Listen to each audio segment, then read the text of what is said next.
Guerre commerciale, explosion des droits de douane, krach boursier, le génocide qui continue en Palestine, mais pendant ce temps, le cirque continue en France. Chers amis, il est l'heure du 190e épisode de La Farce Tranquille. Taisez-vous. Non mais cet homme est ahurissant. Porte-parole du gouvernement. Ce que vous venez de faire, c'est super.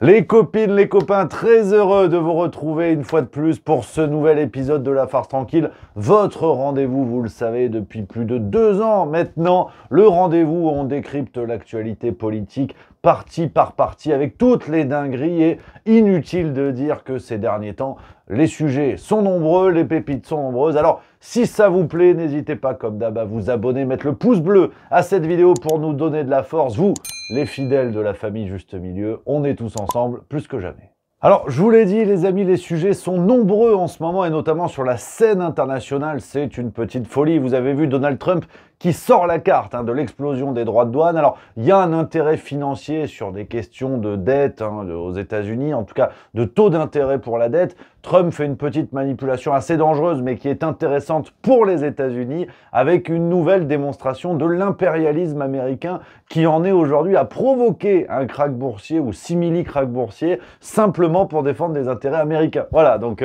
c'est marrant parce qu'on n'entend plus trop ceux qui étaient super contents de l'élection de Donald Trump, qui bandaient dessus en disant « Mon Dieu, c'est super, ça va changer la face du monde ». Bah ouais, on est encore plus dans la merde qu'avant. Voilà, mais il y a Trump au pouvoir. Donc, comme quoi l'impérialisme américain, c'est pas une question de qui est président. Ils sont tous là pour défendre l'impérialisme américain, que ce soit Biden, Trump et tous ceux qui les ont précédés. Donc, comme quoi la bulle Trump a déjà explosé, c'est rigolo. On n'entend plus trop les soutiens. Ouais, c'est pas faux. Mais pendant ce temps, nos médias en France ont d'autres problèmes. Et là, ça enquête fort. Là, il y a un mec qui a sorti un livre sur l'Élysée, sur la vie à l'Élysée, les coulisses. Et l'info clé qui en est ressortie, c'est le parfum d'Emmanuel Macron. Si, c'était dans C'est à vous. Et il a une bouteille de parfum en permanence à disposition. Et c'est devenu, là on rappelait sur les codes de la royauté, c'est devenu aussi un attribut de son pouvoir parce que donc cette odeur est très forte et très prononcée. C'est-à-dire que ses collaborateurs savent quand il est passé, quand il est dans un environ, qu'il est là parce qu'il y a son odeur. Voilà, donc alors que tous les Français se disent que ça sent la merde de partout, on a des journalistes qui disent en Macron, alors bon ok, 1000 milliards de dettes, bon d'accord, les scandales attirent l'arigot, mais il sent bon le gars. Donc on peut lui faire confiance parce qu'on est quand même sur de la très haute parfumerie. On a eu également cette semaine le principal intéressé, Emmanuel Macron, qui fait la leçon à Donald Trump. Il a donné son avis sur les droits de douane. Il n'était pas content, Manu, la déchirure. Ah non, il n'était pas content. C'était le 3 avril, il a dit « L'économie américaine et les Américains en sortiront plus faibles et plus pauvres. » Et une chose est sûre, avec les décisions de cette nuit, l'économie américaine et les Américains, qu'il s'agisse des entreprises ou des citoyens, sortiront plus faibles qu'hier et plus pauvres. Alors nous, c'est marrant parce que depuis 2017, on est plus faible et plus pauvre, mais il n'y a pas eu de krach boursier. Et puis d'ailleurs, sur la question de la réponse de l'Union européenne, Emmanuel Macron avait durci le ton autour du 3-4 avril. Il avait dit que la réponse serait forte, qu'on allait faire des trucs et tout, qu'on n'avait pas peur. Bon, le soir même, Ursula von der Leyen, elle a tranché toute seule, comme d'hab, la Reine des Neiges. Le croisement entre Cruella et la Reine des Neiges, avec tous ces clébards qu'on appelle des présidents des pays de l'UE. Et von der Leyen, c'est elle a dit non, mais c'est bon, on va trouver des accords, comme d'hab, on va se mettre à genoux, mais là, vous pourrez mettre la main sur notre tête, c'est bien. Et puis toujours en France, le gros dossier du moment, ce sont également les ZFE, les zones à faible émission. Alors vous avez vu la marche arrière pour l'instant du côté de l'Assemblée nationale, le projet qui aurait été retoqué, même si on les connaît, quand ça rentre pas par la porte, ça rentre par la fenêtre. Voilà, comme disait Gérald Darmanin, sur un plan métaphorique. Donc petite marche arrière, mais c'est vrai que restons méfiants. C'est pas impossible qu'ils nous le ressortent dans un truc qui n'a rien à voir. Comme d'habitude, tu sais, mi-août sur un projet pour lutter contre les pesticides, contre les coccinelles. Tu sais pas pourquoi, article 9, les ZFE. Tu vois, c'est la technique classique. Donc soyons prudents. Ils sont quand même capables de nous enrhumer comme ça. Mais en fait, le plus inquiétant, c'est pas les ZFE. Moi, c'est ce que je voulais vous dire. À la limite, bon, une fois de plus, on marche sur les pauvres. Voilà, une forme d'apartheid social où les pauvres peuvent pas rentrer dans les grandes villes parce qu'ils ont des bagnoles qui polluent. Bon, c'est pas la première, c'est pas la dernière. Voilà, hein, les Sandans de Hollande ont laissé place aux Gaulois réfractaires. On va vous pisser dessus jusqu'au bout. Voilà, non mais au moins ça, c'était acté. Le plus inquiétant dans l'histoire, c'est que le projet soit mené par Agnès Pannier-Runacher. Moi, c'est ça qui m'inquiète. Ouais, bah tu confies pas un projet pour défendre le véganisme à un toréador. Et Agnès Pannier-Runacher, c'est une toréador de la bêtise. Et elle a déclaré, par exemple, sur BFM le 8 avril, bon, alors déjà, elle a dit le projet ne concernait que Lyon et Paris, ce qui est un mensonge, évidemment. Tout ça pour réduire le nombre de véhicules impactés, mais on les connaît. Mais elle a surtout dit que les moins riches, ils n'ont pas de voiture. D'abord, les moins riches, ils n'ont pas de voiture. Hein. Ce sont ceux qui sont le moins équipés Mais ceux qui ont une voiture en voiture. Et pour ceux qui sont équipés en voiture, vous avez raison de le souligner, il faut les accompagner. Voilà, donc là, j'ai pas de blague. Là, j'ai pas de blague parce que c'est bien connu que les smicards roulent en diligence. Et le P de cheval, en termes de CO2, on n'est pas pareil qu'un Porsche Cayenne. Donc, non, mais peut-être, toi, tu dis non, mais t'es pas ministre. Donc, en fait, les gens s'insurgent en disant, mon Dieu, qu'elle est con. Non, elle est ministre. Donc, elle a raison de par sa position. Non, je déconne, elle est con.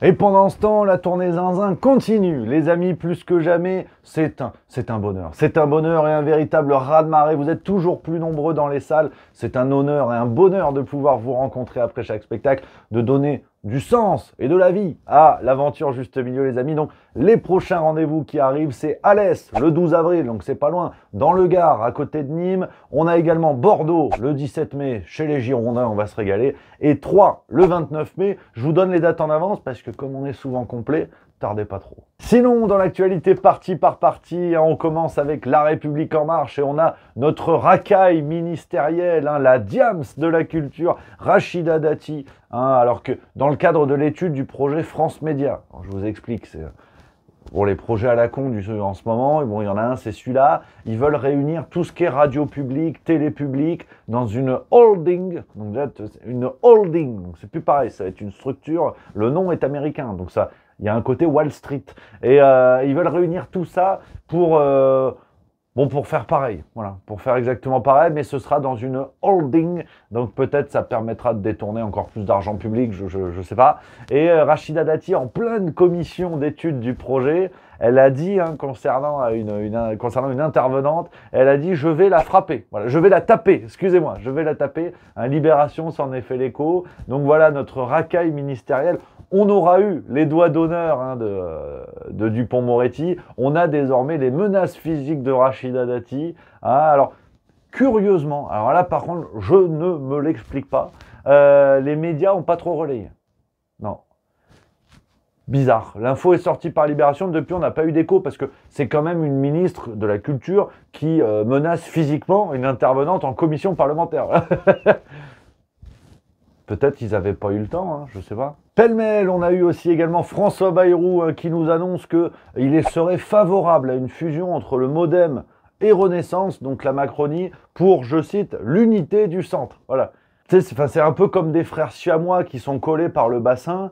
Le jour où un dimanche midi, ils t'annoncent à table qu'ils ont un projet, c'est d'être encore plus proche, tu te dis, bon, bah de toute façon, non mais on y était, je veux dire, enfin, on avait vu, tu vois. Mais François Bayrou, il dit, c'est une bonne info. Là, il est sur le dossier, alors peut-être bien plus que sur les dossiers pédocriminels. Là, par contre, là, il n'a pas le temps, François. Il n'a pas le temps. Et sinon, toujours du côté de Renaissance, on a eu le grand Raoult, la grande fête de Renaissance, le 6 avril, le même jour d'ailleurs que la fondation du parti, 2017, 2016, ça nous rajeunit pas. Et là, c'est Gabriel Attal maintenant qui gère le bazar. Alors, ils ont fait une grande fiesta. Donc, moyenne d'âge 109 ans, salaire moyen 250 000 € à la retraite. Ils étaient tous là. C'était la grosse fête. Et c'est vrai que ça ressemble à une vision d'enfer. Regarde qui était sur la scène. Bayrou, Édouard Philippe, Braun-Pivet. Nous défendons ces valeurs et nous faisons bloc. Nous faisons bloc face aux extrêmes. On nous a qualifié, et on a accepté d'ailleurs cela ces derniers mois ou ces dernières années, de bloc central. Ah, sincèrement, tu vois, j'adore l'apéro, j'adore le saucisson, ça vous le savez. Tu m'invites, ils sont là, accoudés au bar, je m'en vais. Ah, tant pis pour les cacahuètes Bell & Nuts. En parlant de cacahuètes, du côté des Républicains, tout part en cacahuètes justement. Alors, mais le sujet numéro 1, c'est 2027. Voilà, vous avez vu, tout part en couille. C'est la course à l'échalote entre Retailleau et Wauquiez pour devenir président du parti. Et c'est à celui qui fera la mesure la plus débile pour lutter contre l'immigration. Hein, tu vois, Wauquiez va enfermer des migrants à Saint-Pierre-et-Miquelon, par exemple. Non, mais voilà, pourquoi pas envoyer dans l'espace tous les migrants subsahariens. Non, mais au point où on en est, je veux dire, tu fais un partenariat avec Elon Musk, tu prends une fusée, tous les migrants sur Saturne. Non mais je donne une idée, mais ils sont capables de la prendre, donc méfiance quand même. Donc voilà, c'est la course à l'échalote de la promesse la plus forte pour séduire l'électorat, promesse qui ne sera jamais suivie des faits, évidemment, l'Union européenne oblige. Mais là, Retailleau, il est plein badin. Il est allé dans le podcast de Louis Sarkozy. Ouais, écoute. Mais j'ai une expression que j'aime bien, qui est une expression vendéenne, c'est colline après colline. Mon objectif, c'est la présidence de LR. Du côté du Rassemblement National, alors ça y est, la bulle est retombée. Voilà, rappelez-vous, il y a une semaine, on nous disait « Ouais, coup d'état des juges, il faut lutter pour faire tomber ce système ». Ça a duré 3 jours. Voilà. La lutte a duré 3 jours. Tous les résistants qui soutenaient Marine Le Pen en disant que c'était un scandale et qu'on ne pouvait pas laisser passer ça, bah, ils ont laissé passer ça, comme je vous avais dit la semaine dernière, c'est une bulle d'hystérie fabriquée qui a duré 3 jours parce qu'en vérité tout le monde s'en cire et le RN n'est pas du tout ni un parti anti-système, ni un parti interdit pour 2027. Peut-être Marine Le Pen, mais il reste Jordan Bardella. Donc t'enlèves Barbie, il te reste Ken. Là on est bien. Là on est bien du côté du RN parce que tout est retombé, alors faut trouver d'autres sujets. On a Marion Maréchal, alors on sait pas, nous voilà pas, on sait pas avec qui, on sait... Reconquête, RN, son propre... On ne sait pas. Marion Maréchal, sur Facebook, c'est compliqué, voilà, en termes de situation amoureuse. Et dans le journal du dimanche, elle nous a expliqué, pour démontrer une fois de plus toute la supercherie qu'elle incarne, du souverainisme à un positionnement pro-UE qui ne dit pas son nom. Elle a dit « L'inéligibilité de Marine Le Pen est une prise en otage du destin européen ». Non mais voilà, moi je te lis, j'ai pas vu le rapport, je vois pas le lien, mais... Elle a raison, elle a fondé une école, donc elle y est sûrement allée, donc peut-être elle a raison, moi je sais pas. Et puis sinon, il y a eu la grosse fiesta. Alors, la grosse fiesta du côté du RN, le 6 avril également, ils se sont bagarrés par fait interposée. Là, ils ont grosse mobilisation. À le RN, ils ont réuni du monde. Alors Marine Le Pen, dans sa tête, ça y est, elle a perdu les pédales, elle se prend pour Martin Luther King. Notre ligne de conduite ne sera jamais celle de la brutalisation, chère à d'autres formations politiques, mais celle pacifique du pasteur Martin Luther King pour les droits civiques des citoyens américains à l'époque opprimés et privés de droits. Là encore, moi je suis là pour te dire l'actualité. Je ne dis pas que ça a du sens, d'accord? Et elle a dit également, des juges peuvent se tromper. Ce principe se fonde sur la conviction raisonnable que des juges peuvent se tromper. Voilà, donc tu as vu le discours, il est retombé. On est passé de c'est une peine de mort pour de Marine Le Pen, la bombe nucléaire, à finalement non, c'est peut-être une erreur. Ils n'ont pas fait exprès. Donc la bulle éclate, c'est ce que je viens de vous dire. Et puis, il faut quand même évoquer aussi, tu vois, ça se la joue populaire, ça c'est sympa, parce que c'est le RN, c'est le peuple. Ils mettent du Dalida, regarde, c'est sympa.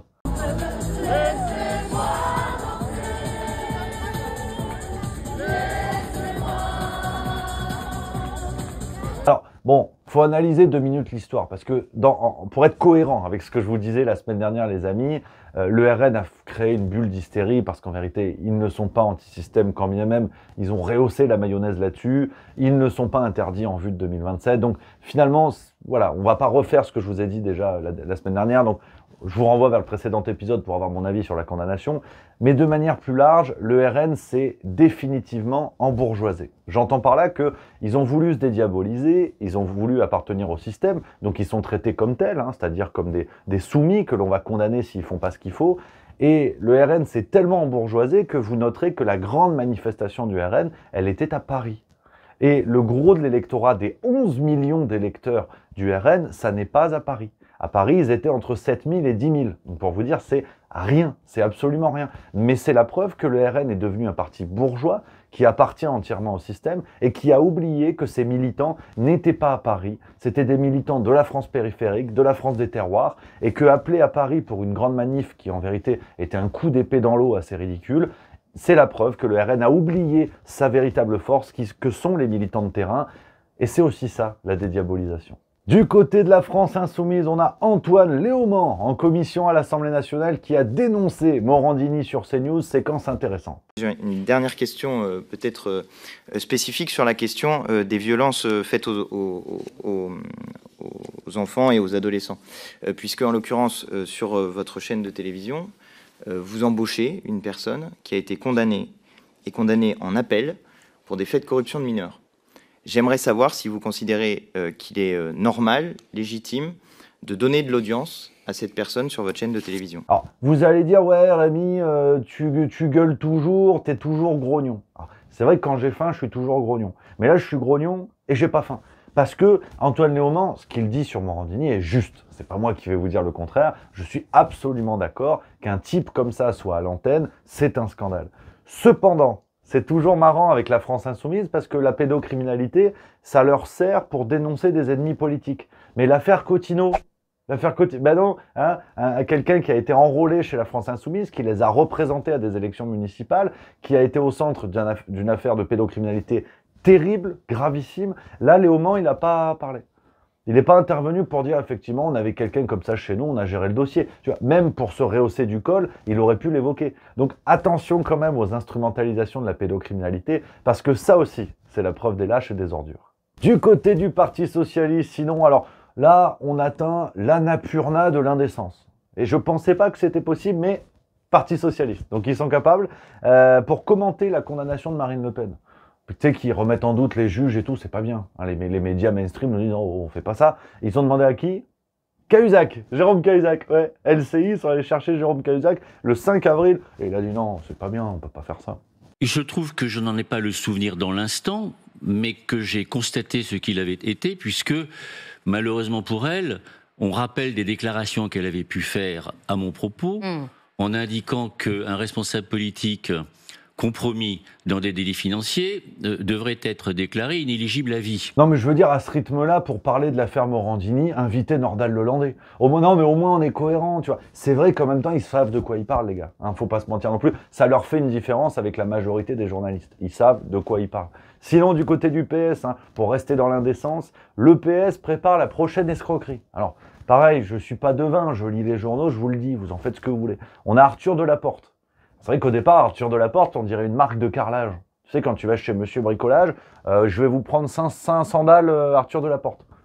Bon, ben en fait, non, c'est un membre, c'est un parlementaire PS. Voilà. Bon, intellectuellement, ça a l'air d'être un carrelage aussi, mais c'est vrai que sur BFM, le 6 avril, il a dit « On discute de la méthode pour parvenir à l'union la plus large à gauche, non mélanchoniste ». Nous, en tout cas, au Parti Socialiste, on est en train de justement discuter de la méthode pour parvenir à cette union la plus large de la gauche, je dirais non mélanchoniste que nous souhaitons. Et c'est ce que nous essayons de débattre. Voilà, donc ils vont vous refaire le coup. Voilà, peut-être pour 2027, ou s'il y a des législatives en cas de future dissolution, la gauche s'organise après la NUPES, après le NFP, ils vont vous refaire le coup de la fausse union qui éclate 1 heure après les élections. Voilà, juste pour prendre le pognon. Je vous préviens, vous en faites ce que vous voulez. Et sinon, Raphaël Glucksmann qui nous invente le en même temps de gauche, hein, il était sur BFM le 7 avril, il a dit « Il faut être ferme concernant l'explosion des droits de douane américains, enfin aux États-Unis. Il faut être ferme tout en laissant ouverte la porte des négociations. » Il faut impérativement être ferme tout en laissant ouverte, bien sûr, la porte des négociations. La présidente de la commission, elle a eu une idée qui était un bluff plutôt intelligent. Elle a dit, mais attendez, vous dites que vous voulez la réciprocité. Moi, ce que je propose, c'est qu'on mette les droits de douane sur les produits industriels à 0%. Voilà, donc ce Glucksmann, c'est quelqu'un qui te dit, tu ne voleras pas ma voiture, mais voici les clés. Donc voilà les amis, ce que j'avais à vous dire pour cette semaine, mais on ne se quitte pas comme ça, on finit avec les pépites de la semaine.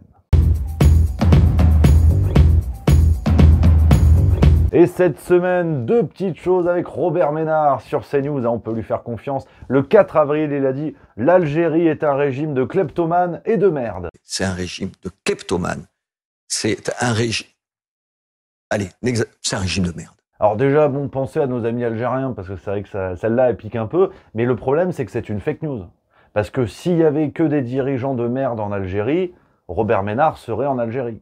Et sinon, pour Elisabeth Borne, la reine du LinkedIn et du biberon, elle nous a expliqué qu'il fallait penser à l'orientation professionnelle dès la maternelle.